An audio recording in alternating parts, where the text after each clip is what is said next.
Hawk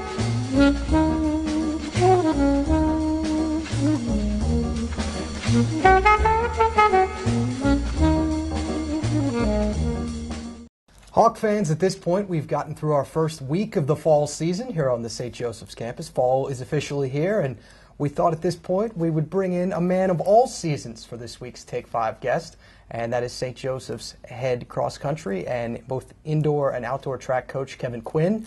And if you thought Phil Martelli was the longest-tenured coach here, you were wrong. Coach Quinn at this point has been here almost 5 decades. Welcome. Mark, good to be here. Thank you. That's an accomplishment.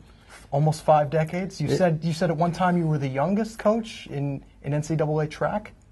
NCAA Division I. I was the youngest coach, and since track is a goal-oriented sport, we have to have goals, and my goal was to be the oldest coach in the NCAA. Excellent. Well, I think that's a great goal to have. We always ask our student athletes what got them into their particular sport. We'll flip this around on you. If you weren't coaching, what would you be doing? What would have been the profession of choice, if you will? Well, for 27 years, I taught at Roman Catholic High School and was a part-time coach here, so I suspected I would still be teaching at Roman Catholic High School. And what did you teach? I taught world history, U.S. history, and for 17 years, I was the assistant disciplinarian. Still a history buff? Still a history buff, yeah. Any favorite concentration? U.S. history, because while I was teaching high school, since that didn't pay all the bills, for 20 years I was a national park ranger at Independence National Historic Park. I gave guided tours of Independence Hall. You were a man of all trades, it sounds like. Master of none, perhaps, but yes. I think you have a few domains that you've mastered at this point. As far as being a track coach, a lot of different responsibilities during a meet, a lot of different events going on. Biggest challenge, I guess, of your job? This will sound funny.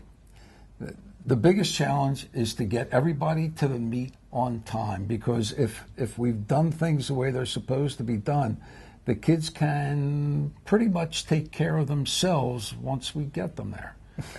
So it's just punctuality. Well, it's part of it, yeah. Big part. Yeah. Now, you watch the Olympics, I'm sure, over this past summer. You've gotten to watch quite a few at this point. How has the sport changed, over your time in it at this point? I mean, you look at the Olympics and you have just the speed of the athletes like a Usain Bolt and some of the others. How has it, in your mind, changed? Well, I think the major change, obviously, is the professionalism of the athletes. One of my boyhood idols was Dr., and that's very important, Dr. Roger Bannister. And Dr. Bannister was a physician. He's actually an acclaimed doctor in England. And pretty good Olympic athlete too, right? Well, and it's funny because since he placed 4th in the Olympics in 1952, he was going to retire if he had gotten a medal. But he went on, continued, and took as his goal to break the 4-minute mile barrier. And he was a true and pure amateur. Today they are professional, and there's nothing wrong with that. It's terrific. It's obviously improved the sport, but I think the fact that it's professional has given the athletes more opportunity and time to train harder and to actually get more out of the sport. When you see someone like a Usain Bolt running as fast as he does, can you believe that someone could actually run that fast, that you would ever see the day where someone could run that fast? It's hard to believe that somebody that tall can run that fast. Yes, I mean, that's the striking thing. The athletes are just better trained, they're better fed, and they're just bigger and better and stronger. You coach a lot of distance runners that will run cross-country, and then they switch to outdoor. They'll run distance there as well, different surfaces, different things like that. Is it difficult as far as that adjustment to make for them? And as someone who was a runner yourself, I guess, what do you tell them about trying to manage the two disciplines? The surfaces, Cross country, of course, presents a real challenge because the surfaces are rough and it's outdoors and all of those things. The tracks today, the synthetic tracks, are terrific for the athletes to run on. Some of them are so hard, however, that makes them very fast, but it also makes them very hard on their legs, that the athletes do have to be careful with shin splints and possible stress fractures and things like that. Having the right shoes and all that is important. The right too. shoes. The right shoes are very important. One of the things that's happening today is that there is a movement afoot. Bad joke. There's a movement, I got it. Thank you very much. A movement afoot for barefoot running, and I'm actually an advocate of that to some degree. How popular? You say movement, so I guess it's becoming more and more popular. Yeah. It's not just a fad, huh?